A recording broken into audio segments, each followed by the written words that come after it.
Hello， 大家好，我是幸福的眼泪。之前我做过鲍师傅家的肉松小贝，超好吃，超受欢迎。前一阵又有小伙伴跟我说，他家出了新品奶贝，让我复刻。拖延症的我拖了一段时间，今天咱们就安排上。这是鲍师傅家的奶贝，我感觉味道还是挺不错的，主要是这个蛋糕真的特别松软。这是我做的，怎么样？还像那么回事吧？要是想做出和他家一样口感的蛋糕，那这个蛋糕的配方一定要用之前我发过的浮云卷的那个配方。那个蛋糕的口感和鲍师傅家这个奶贝蛋糕的口感基本上是一样的。不嫌麻烦的小伙伴们，强烈建议你们用浮云卷的配方做。嫌麻烦的小伙伴们，那咱们就来个烫面法的蛋糕。虽然口感不如浮云卷松软，但是做起来简单一些，成功率高，口感也不是很差。先把玉米油加热到70度，然后倒在低筋面粉里搅拌均匀。拌匀以后再加入牛奶，再加入蛋黄，搅拌均匀。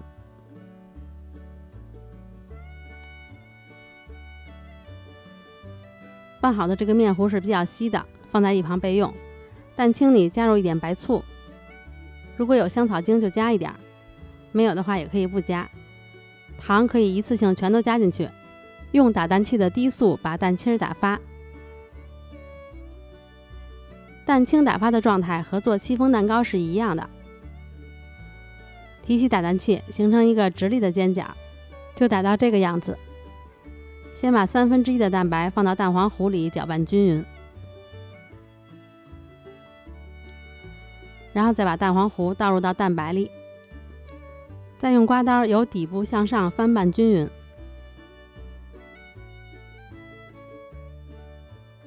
拌匀后，这个面糊是浓稠细腻的。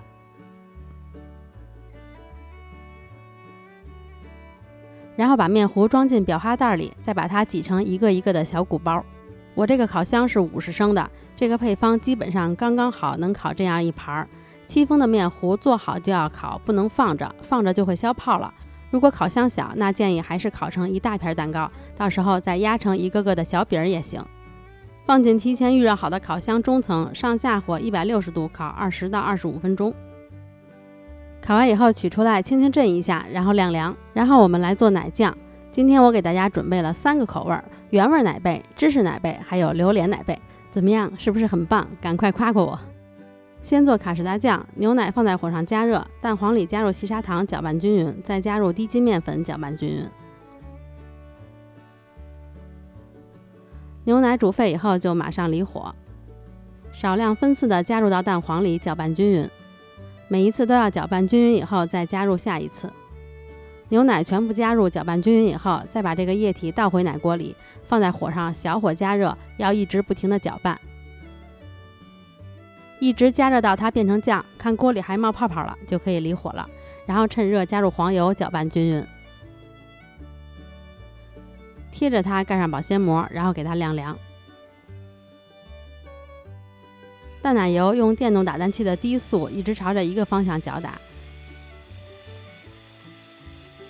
打到它变浓稠有纹路不会消失的状态就可以了，这样就好了。卡士达酱凉了以后，再用打蛋器搅打顺滑，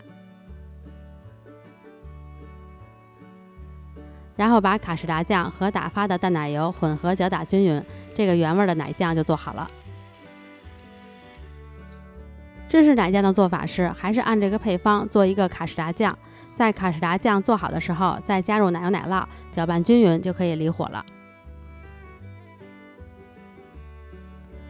等它凉了以后，再和打发的淡奶油混合，搅拌均匀以后就是芝士奶酱了。